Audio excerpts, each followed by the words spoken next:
Ahoy, friends. Welcome to the Comedy Tragedy Book Club. She took my line. I didn't tell her I was going to do that. But I just really like this sign. It's super cute. Oh, it's so dorky. I can't get over how much I'm in love with it though. Let's set that aside. All right, so today we are going to be doing our July wrap up. Her rats are going crazy in the background, so if you hear noise, that's why. Yeah, they're probably going to hurt each other. So yeah, I read 11 books. How many did you read? So in the month of July, I read 1, 2, 3, 4, 5, 6, 7, 8, and then 8 and I guess 3/4. I'll go first since I have more. Okay, I got my notebook. I'm sorry, I don't have the free time you do to read 11 books. How was I judgmental? I don't know. It's just the vibe. Madam? Oh my god, Wicked is cleaning her face. So she's so beautiful. The first book on my July list is actually one we read together. Mm-hmm. Oh wait, that's July? Yeah. Are you sure? Yeah, we finished it July 1st. Oh, then I have one extra book. Does that even count? As a book we read? In July? Yeah, we finished July 1st. Alright, fine. Please take it away. So we read You Love Me. By Caroline Kepnes. Together. I hated it. I gave it 1 star. I hated it.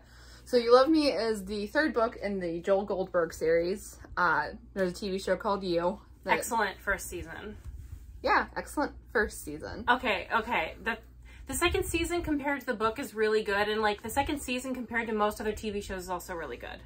I guess that's true. But I guess comparing it's like comparing Return of the Jedi to Empire Strikes Back. It's not fair. Like one of them is perfect. How do you follow up?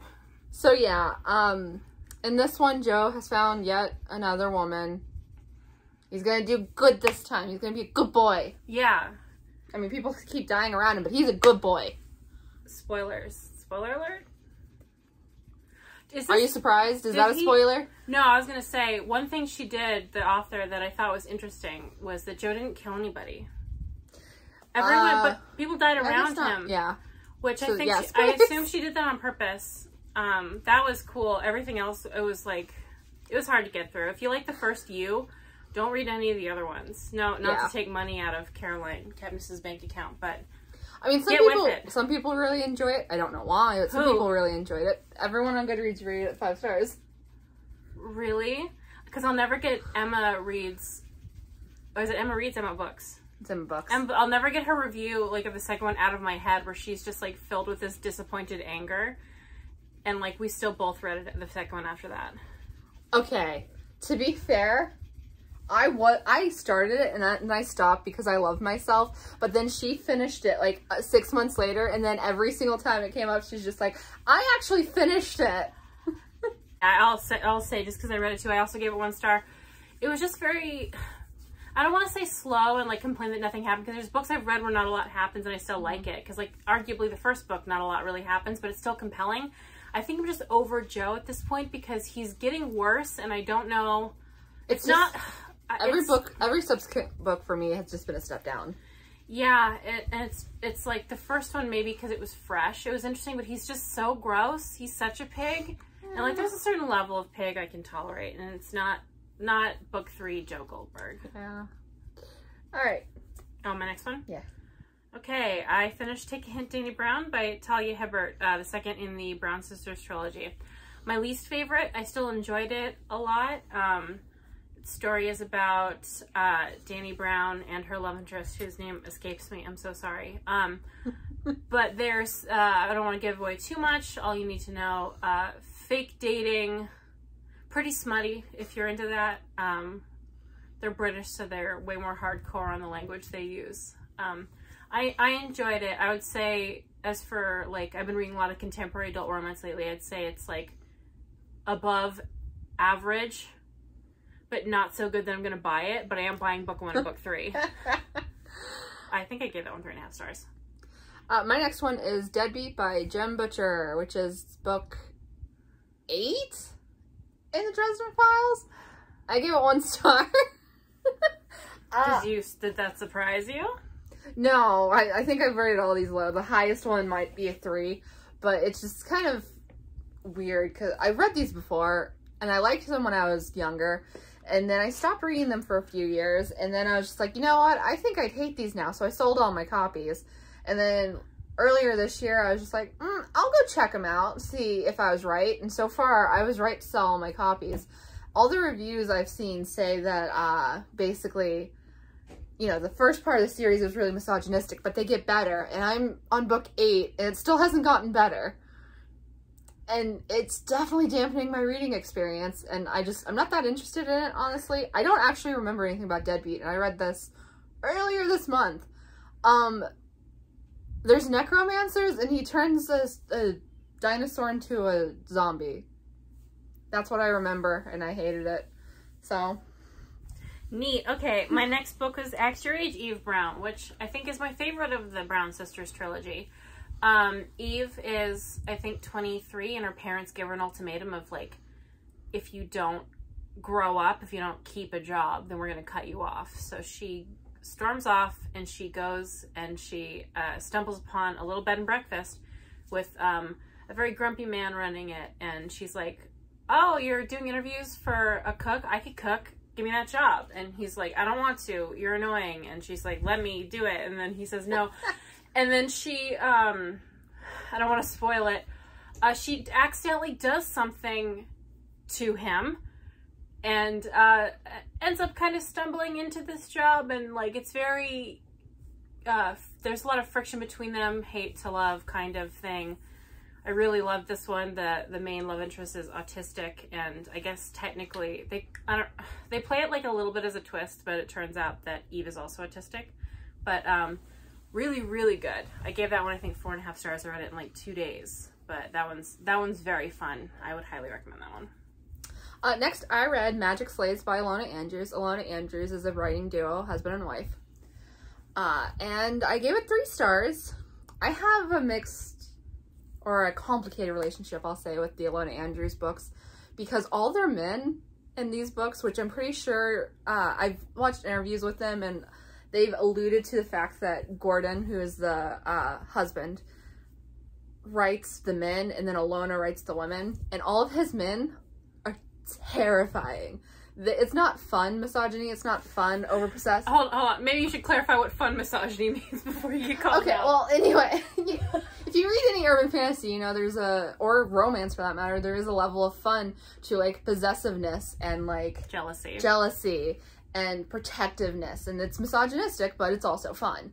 All of his male characters are absolutely terrifying, controlling, manipulative, and they're awful. They're absolutely awful. So, with Ilona Andrews' books, the amount I like them is directly connected to how much page time the men get and what they're doing with that page time. And in this one, he didn't really feature a whole ton, so 3 stars. That doesn't bode well for, like, any kind of romance, like, that you don't want them on the page. Yeah. You want them gone. Well, I mean, this is urban fantasy. It's not romance. It's actually post-apocalyptic urban fantasy.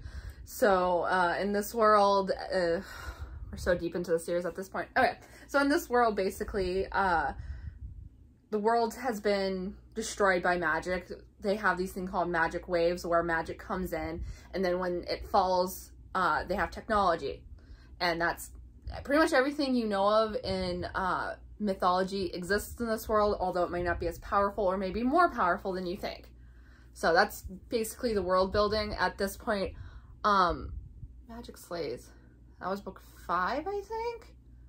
I don't remember the plot. That doesn't bode well. It's fine. It's fine. Let's move on. Next, I read If I Disappear by Eliza Jane Brazier.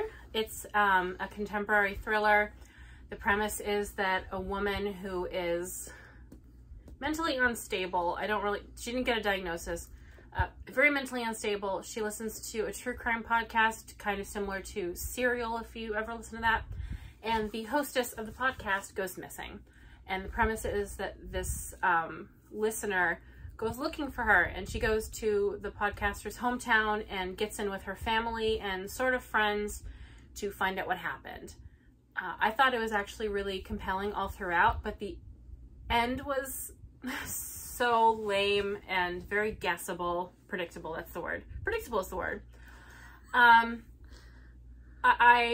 think I gave it like 3 stars. It got bumped down because the ending was so bad, but you know, with a thriller, if it's a good ride throughout. Even if they blow the ending, I still feel like I haven't wasted my time. That's kind of how I'm measuring books lately, is like, do I feel like I wasted my time? And I would say no. That's not a good sign for what we've been reading lately. No, so like I also gauge books on if I like them, like do I like it enough to buy it? Because like I don't necessarily buy books with the intention of rereading it anytime soon. This one I read once, I'll never read it again, but I'm glad I read it. So take from that what you will. My next one was Stardust by Neil Gaiman, and I gave it 2 stars. So, okay, Stardust is a story about a boy who is part fae, though he doesn't know it. And he makes a promise to a girl in his village who he loves because she's super pretty, that he's going to get a fallen star and bring it back to her. And if he does that, she'll marry him. And basically the fallen star turns out to be a woman, and stuff ensues. I didn't like it. So I read Neverwhere last month, and I actually thought it was pretty decent. Nothing to like write home about, but I didn't regret reading it. I had fun. And so I thought, okay, well, let's try Stardust next, because that was just next one on my Neil Gaiman list, which I have since given up on. But, at this point, I have read the entirety of the Sandman comics. I've read Coraline, Part of American Gods, Neverwhere, The Graveyard Book, and Stardust. Wait, House at the End of the Lane? Oh, and Ocean at the End of the Lane. The Ocean at the End of the Lane. I read all of those, and I can say... Good Omens. And Good Omens. Why do I know your TBR Goodreads list better than you do? Because you've had to listen to me bitch about it a lot more than I have. That's so true. I can say I just don't get it. Neil Gaiman? I don't get the hype. I do not get it. It's hard for me because I've also read some Neil Gaiman. I read The Graveyard Book, or I listened to him read it. I think if I had read it myself, He's great at reading his own work. I'll say that. He's so good. He puts so much life, and like you see why he loves it. And like when you know that thing of when you see how someone loving something, you see like their passion makes you understand why they love it, and it makes you kind of like it more. Like I kind of like, this is gonna sound so stupid, like the way Kevin Smith likes things with such passion and joy that it's like, oh wow, like that makes you kind of appreciate it more. That's how I feel about Neil Gaiman reading his books. Yeah, and he's so good. And like some things are extremely clever or creative, but a lot of stuff, like the entirety of Stardust, if you take the part where the fallen star is a person out of it, it was bland, it was predictable, it was boring. Did he steal from like The Last Unicorn kind of a little bit? I would say yes, I think so, in Stardust. Like on purpose, maybe? I don't know, honestly. I wouldn't call it stealing. Like, I would just say that there's a similarity in those two books. But yeah, I don't get it. He's not for me. I was gonna read American Gods, but my library only had a full cast recording, and I don't fuck around with that shit. We won't watch the show. As much as I love Brian Fuller, he goes too hard. Yeah, okay. There is a certain creative type that does best when there's someone to be like, hey, how about we don't do that? Brian Fuller is extra, but like he hasn't learned to hone it yet. You know what I mean? He's very extra. Is it my turn? Yes, it is. Next, I read the only book I have physically, The Box in the Woods by Maureen Johnson. She put more effort into this than I do, because I actually own many of these books, and I was like, I'm not going to get them. Yeah, it's because she doesn't care about this show, honestly. I don't know why she's doing it. Anyway, I'm the person who edits and does the thumbnails, so ignore her.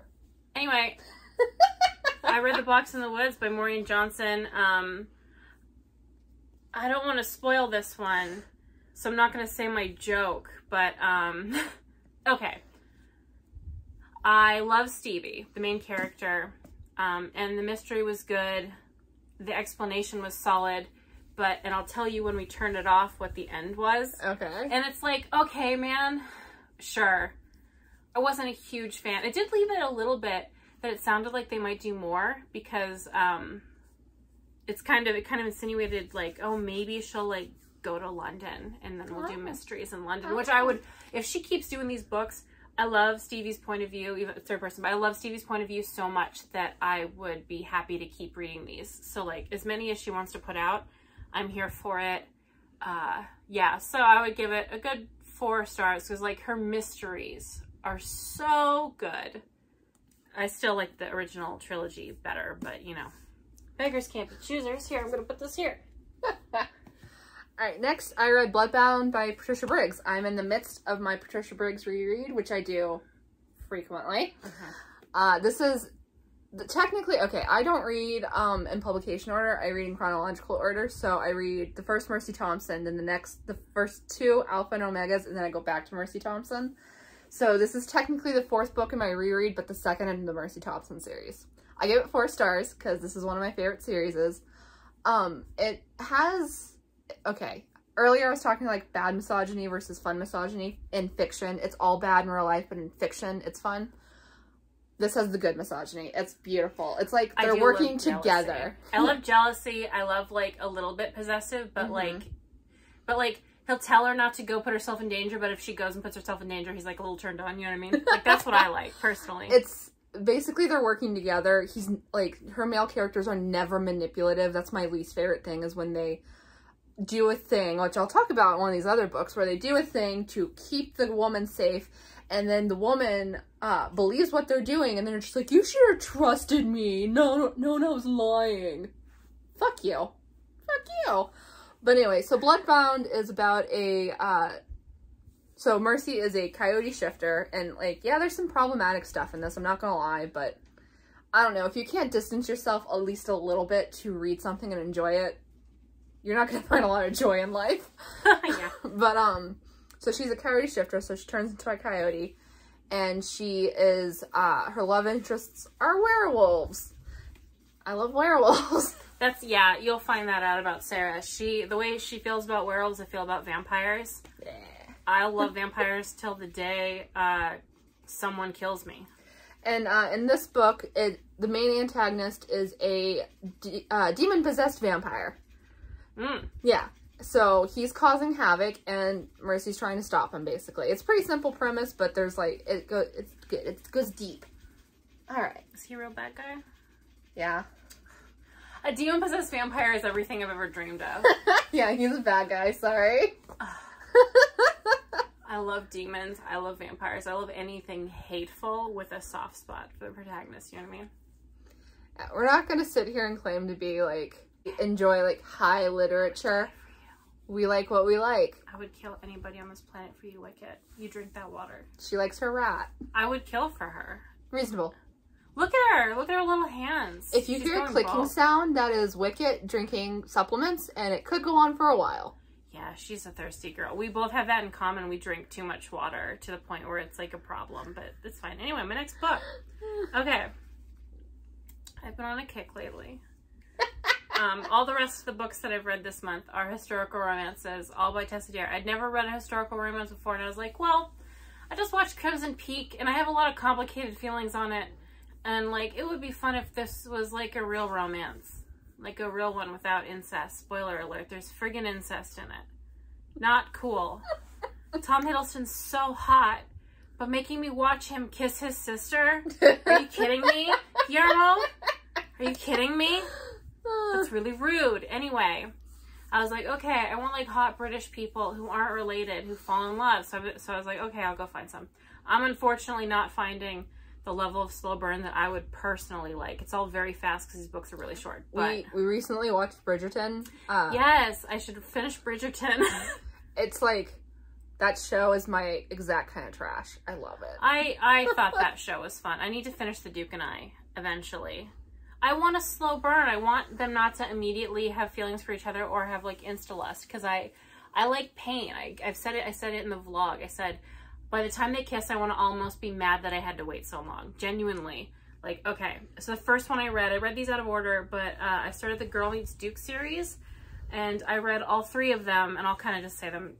The thing is with this, they're all the same, okay? They're all the same, but like in a fun way. Like, you know it's going to end happy. You know you're not going to get your feelings hurt, so it's like fine. I would never like trash a book for being similar to the ones in its genre. That's what it is, but they're all like very similar because they're in the same series. Or The Governess's Game, which is the second one. They're all kind of about dukes, except like the first 2 are actual dukes, and the last one, his last name is Duke, so it goes with Girl Meets Duke, and I think that's funny. Yeah, so basically a girl meets a man who is above her station, pretty much. They fall in love. They have weird reasons they can't be together. It's all because the men are stupid. And then they're together and they're happy and they have babies. And if you like that, I would absolutely recommend Tessa Dare. It's really, they're way more funny than I thought they would be.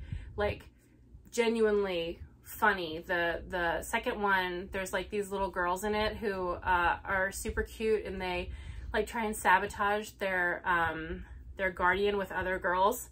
And it's really fun. And the last book has a girl who's obsessed with animals, so I'm making Sarah read them too. Yeah, I got them in my library. Well, it's the first one. Yeah, they're all very charming. Like, I like this one. I started oh, is it not Spinster Cove, but they're spinsters. Like, I started that series with book 5 because it was the first one available. That one I like less, but I absolutely recommend this Girl Meets Duke trilogy. Okay.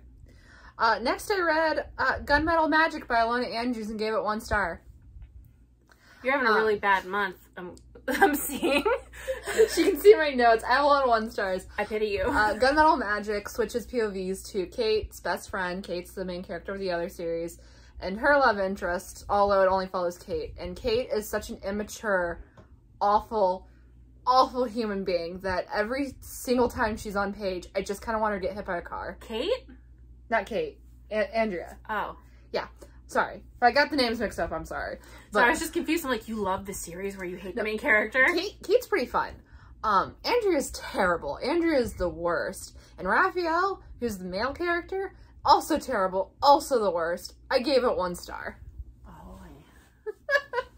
I'm so sorry. No, that's it for me. Oh, is it? Yeah. Okay. I can say what I'm in the middle of, if that would help. I could say what I'm not in the middle of, which is Carry On. I'm reading Any Duchess Will Do. I'm reading... That's... Okay, I'll go... Oh, oops. I'm reading My Best Friend's Exorcism, which is... Oh! Yeah. That's the same guy who did the vampire one I'm going to be starting soon. I'm reading Poppy War. I'm reading The Witch's Heart and Tower of Swallow. I shouldn't say the name of any of these authors. And My Best Friend's Exorcist by Grady Hendrix. Yeah. The Witch's Heart by Genevieve Gorechek. Poppy War by R.F. Kwong. Is that right? I can't pronounce anything. I would assume. I'm sorry. I'm very. I'm so white. Tower of Swallows by the guy who wrote the Witcher books. Yeah, it's part of the Witcher series. Just look up The Witcher. And that's what I'm reading right now. That's what will be the next wrap up. All right, so I guess continue on with your me. own. Should I leave? No. Don't touch me. Anyway, next I read Magic Rises by Alona Andrews. I'm gonna make you a TBR. Jesus Christ. I gave this one 3 stars. I have issues with this one. I have major issues with this one. I gave it 3 stars because Curran is hardly in it. But what he is doing while he's in it is infuriating. So basically, in this world, there's shapeshifters, and shapeshifters do this thing called going loop, where they have an excess amount of the virus that makes them shapeshifters in their bodies. Going loop? Yeah. They have an excess of the virus in their bodies, and they go crazy, and their form of going crazy is, well, I'm pretty sure that Gordon came up with it, but basically they just kill and fuck everything, but only women. They kill the men, but they fuck the women. That's fair. That's the kind of misogyny I can get past. Just kill the men. Anyway, and in this book they find a cure for going loop for the teenagers, so they go overseas to enemy territory, and Curran, someone threatens Kate's life, so Curran's just like, I know what I'll do, and he starts flirting with another woman and doing all the things to make Kate think he's going to leave her, and then when she reacts badly, he does that, well, you should have trusted me, you don't love me enough thing, and then he was just like, well, what would you have done if you were in my position? And I was sitting in my room thinking, you are aware that Kate survived 26 years, I think, without you, and she was fine. She killed a bunch of stuff without you. She doesn't actually need you to protect her. And Kate was just like, I would have done the same thing. You're forgiven. And I was like, why are you reading these? I'm just curious. Well, because it's fun when the men aren't in it. But that's terrible. Like, but you're so mad. Yeah, we're not You're filled with rage. We're not even to the rant that's going to come in a bit. So, yeah, I gave it 3 stars just because, like, it has some really high moments, but the low moments are really low. Quite frankly, I don't even know if I should give it 3 stars. And then next I read Iron Kiss by Patricia Briggs. I gave that one 5 stars. That's the 3rd book in the Mercy Thompson series. And in that one, she's trying to solve the murder of a bunch of fae. Obviously I love this series. I've read it so many times that I don't really know how to talk about it. Know that I love it, and I recommend, as long as you are okay with stuff that's going to be mildly problematic. What year was, like, when these were coming out, this was early 2000s, right? I think the first one came out 2005. So yeah, like, it's that era of, like, I mean, we're older, so it's like, how do you, like, the 15-year-olds nowadays have this no forgiveness thing with the problematic, but, like, us older girls, we know it's a little bit fun sometimes. You can admit it. And this is a safe space. You can admit that you kind of like it when the boys get jealous. And that's fine. This is going to sound harsh, but it is my opinion, is at some point in recent history, people have decided that what you consume that is fiction defines you as a person. Yeah. And I find that not only very strange, but concerning. Like, if you like Kylo Ren, that means you support him blowing up 7 planets, which he didn't even do. That was Hux. I won't get into that. But, like, yeah, you can't necessarily enjoy media without condoning it. And it's like, I don't condone a man being so jealous that he, like, yells at a pizza delivery guy for looking at his girlfriend. But if I'm reading in a book, it's safe and contained. And that's fine. If my boyfriend did that in real life, I'd be like, are you kidding me? But, like, it's a book, so I am a fully realized, mature adult person. And just because I enjoy reading stuff that is slightly problematic does not mean I would condone it in real life or that it changes who I am as a person. I am capable of separating real life from fiction. I do condone dueling in New Jersey. Everything's legal in New Jersey. They had a duel in one of these. In New Jersey. Yes. Alright, next. Shoot each other, king. Next I read Carry On. You finished it, right? Yeah, I finished it. Oh. You guys will hear and see more about that in the next 2 videos, so I'm not going to talk about it too much here. I gave it 4 stars because I was being generous. We'll talk about it. The end of it. Just know that we're upset. I can't say that I've read Carry On. More on that in the vlog. I get my own shame collar. Cappy ate Sarah's shoes. Next I read Magic Breaks by Alona Andrews. I swear to God, Sarah. I'm almost done, guys. No, I mean, like, you're just, this is terrible. Like, God, I gave it 1 star. Read something you like. Treat yourself. I gave it 1 star. It was going to get 3 stars because Curran's barely in it. Perfect. But then when he showed up. So, in this book, Kate is dealing with, what is it exactly? She's dealing with one of her father's minions, basically. I can't go into too much details because it's deep in the series at this point and it'll all be spoilers. But essentially, I guess spoilers because I have to say spoilers to tell you why I got 1 star. In this book, Kate is dealing with one of her father's minions, as I said, and he kills a bunch of her friends and colleagues in front of her, kidnaps her, and then puts her in a torture chamber for 7 days and with one of her friends. And when she gets pulled out and by Curran, and he like helps her get better and stuff, they're on the way home and they see Hugh, who's the minion, in the distance. And Kate says that Curran has suffered more and therefore gets to have a go at him because he didn't know if she was alive or dead. That's the bad kind of problematic. I was so mad. I heard about this. Yeah, I ranted at her. I think I wandered into her room to play with her rats, and she's just like, get set to get wet because it's going to get bad in here. I was so mad. Like, he literally tortured her, but Curran had it worse because he didn't know if she was alive or dead. That seems like the kind of thing that I would, like, agree with when I was, like, 15 reading books. But now that I'm 42, I can't. I don't have the time. Guys, did you know that men being afraid is worse than women actually being tortured? That's like the premise of reality. That's how people view the world, is just like, oh, it's so much worse for him because he had to see her suffer. And it's like, no, the one who got tortured. Suffered more, especially if her friend was there. Yeah, her friend was being tortured with her, and she literally watched several of her friends and colleagues get brutally murdered by this man. Yeah. But Curran, who just had to be like a little bit afraid for a week. A little, okay, maybe not a little bit, but still. Yeah, but the friend and her should get to kill him. Yeah, I agree. That's what it should be. He doesn't die. Oh. He gets redeemed. We're still in spoilers.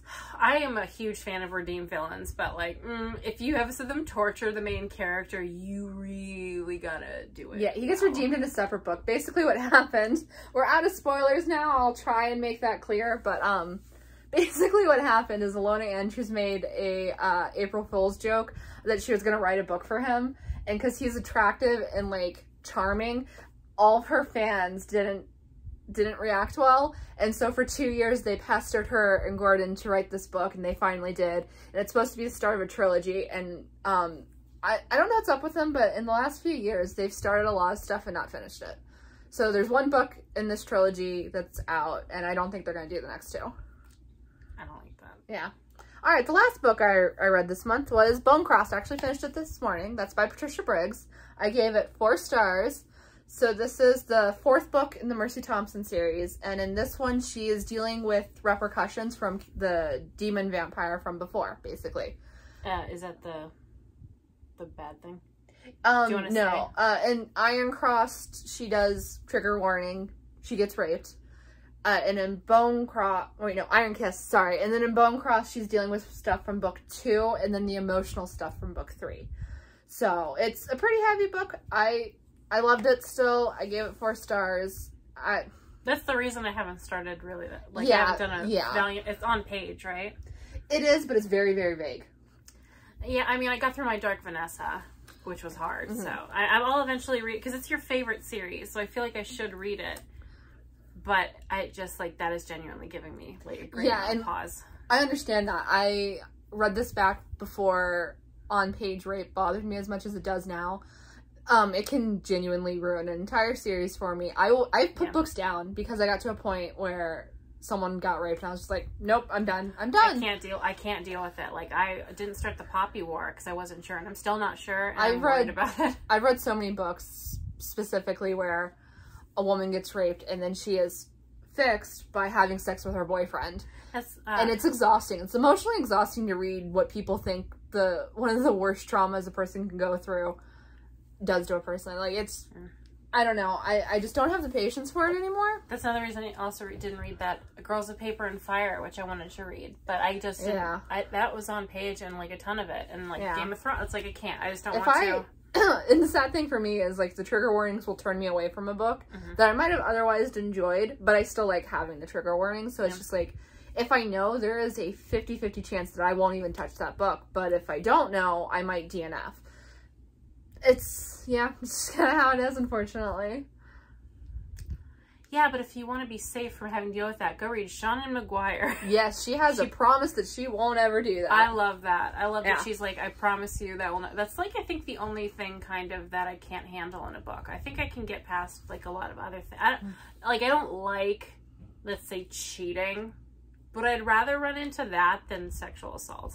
Yeah. So yeah, anyway, read Sean McGuire's Wayward Children series so that she does more and I get my Christopher book. Please, please buy these so I can get the Christopher book, because he was in a place with skeletons and I really want that. Buy a lot of copies so I can get my Christopher book. Thank you for joining us on this episode. What's the opposite of ahoy? Bon voyage! Goodbye. We'll see you in the next one. Bon voyage.